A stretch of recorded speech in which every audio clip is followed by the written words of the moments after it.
Olá, meu nome é Pablo Vilaça, sou crítico de cinema e editor do site Cinema em Cena.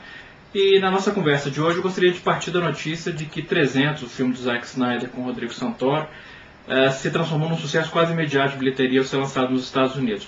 O que eu quero discutir nem são os méritos ou deméritos artísticos do filme, mas as questões técnicas e consequentemente comerciais do filme que me chamam bastante atenção. Porque assim como o Sin City e o Capitão Sky Mundo de Amanhã, o 300 foi rodado totalmente dentro de estúdio, em frente a green screen, a tela verde. E os cenários e a maior parte dos objetos de cena foram adicionados por computador, digitalmente. Tirando, é claro, aqueles objetos de cena que são manipulados pelos atores. O que eu acho muito interessante nisso é o fato de que, imediatamente, por ser realizado através dessa técnica, uma técnica que está se tornando cada vez mais refinada, mais convincente, as produções elas conseguem diminuir o seu orçamento de uma forma impressionante.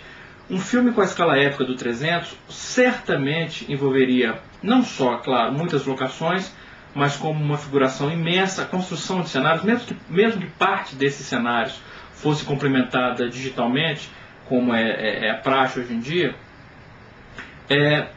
parte dos cenários, no mínimo, teria que ser construída. É um filme que não sairia por menos de 120, 150 milhões de dólares. E saiu por 60 milhões, quer dizer, menos da metade disso. Obviamente, isso instantaneamente aumenta o potencial comercial das produções.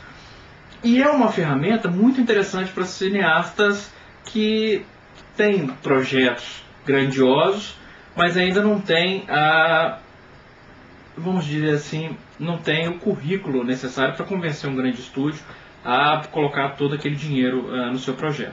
Então isso é uma questão que eu acho muito interessante e que durante a próxima década, com certeza vai influenciar de forma dramática a forma como as grandes produções de Hollywood são feitas. O estúdio vai pensar 15 vezes antes de gastar 15, por que 15?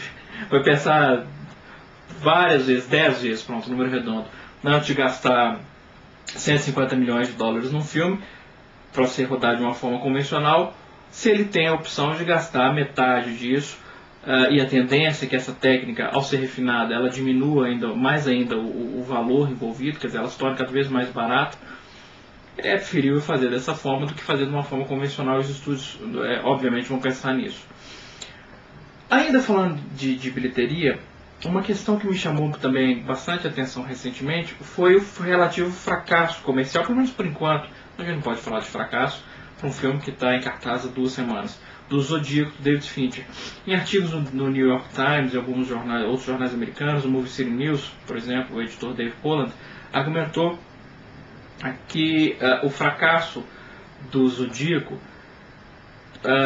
poderia fechar a porta dos grandes estúdios para outros cineastas independentes que estivessem interessados em realizar os seus grandes filmes sob a supervisão das grandes corporações, Warner, Columbia, etc. Isso em função do valor do orçamento do Zodíaco, 90 milhões de dólares. Antes de mais nada, de qualquer coisa, vamos deixar de lado qualquer tipo de utopia. Tipo, a arte não tem preço, não há valor para um filme bem realizado. Não, há valor sim. O cinema é uma arte cara. Um filme barato, quando a gente fala de um filme barato, um longa-metragem barato, ele não sai por menos de $1 milhão, né? Quer dizer, no Brasil, os nossos valentes cineastas conseguem fazer com R$1 milhão, 2 milhões, mas isso muitas vezes, infelizmente, a gente sente na tela essa falta de condições financeiras. Então vamos deixar de lado essa utopia. Não. Os cineastas têm sim que arcar com as consequências do projeto que eles têm em mente.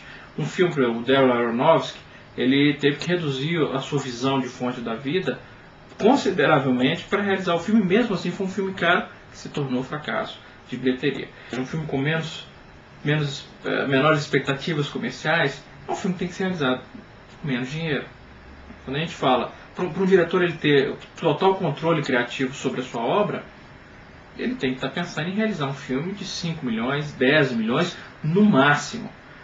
No Brasil, claro que os valores que a gente trabalha são completamente diferentes. Então, infelizmente, a gente não pode falar de 10 milhões de dólares ser um valor razoável para um cineasta fazer um filme pessoal.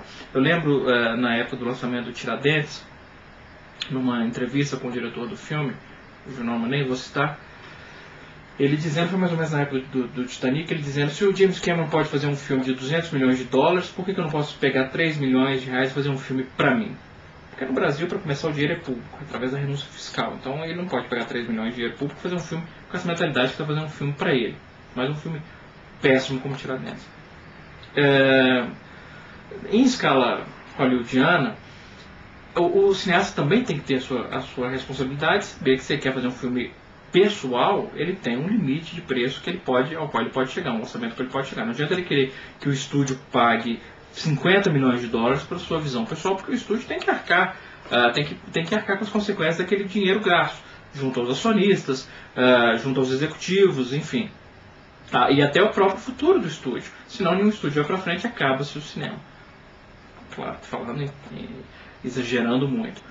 Então é uma questão complicada, quer dizer, até que valor um cineasta pode ir dentro do sistema de estúdio para realizar um filme mais sofisticado? E o que seria essa sofisticação? Por exemplo, Zodíaco é um filme que exige tanta sofisticação assim por parte do espectador? Ou é o espectador que anda cada vez mais preguiçoso? O espectador que prefere pagar para assistir Norbit, uma porcaria moralmente desprezível, um filme nojento em todos os sentidos, um filme que não deveria ter sido feito, do que assistir um filme um pouquinho mais ambicioso. Quer dizer, essa preguiça intelectual por parte do espectador também tem que ser colocada na equação. Se a gente simplesmente fica nessa mentalidade, não vamos dar ao público o que ele quer, mas o que o público quer? Será que ele realmente quer aquilo ou é porque ele está tão acostumado com o lixo que o Hollywood produz que ele aceita cada vez mais e transforma Norbit, por exemplo, em um sucesso de bilheteria, ou os filmes com Rob Schneider, que não deveria fazer filme nunca mais, mas continuam fazendo e os filmes continuam sendo bem sucedidos. Então essa é uma discussão que eu acho, são discussões paralelas, mas acho que são discussões interessantes e eu espero ter o seu retorno através dos comentários no blog, no YouTube, no site, enfim. Então a gente se encontra numa próxima ocasião. Um grande abraço e espero bons filmes.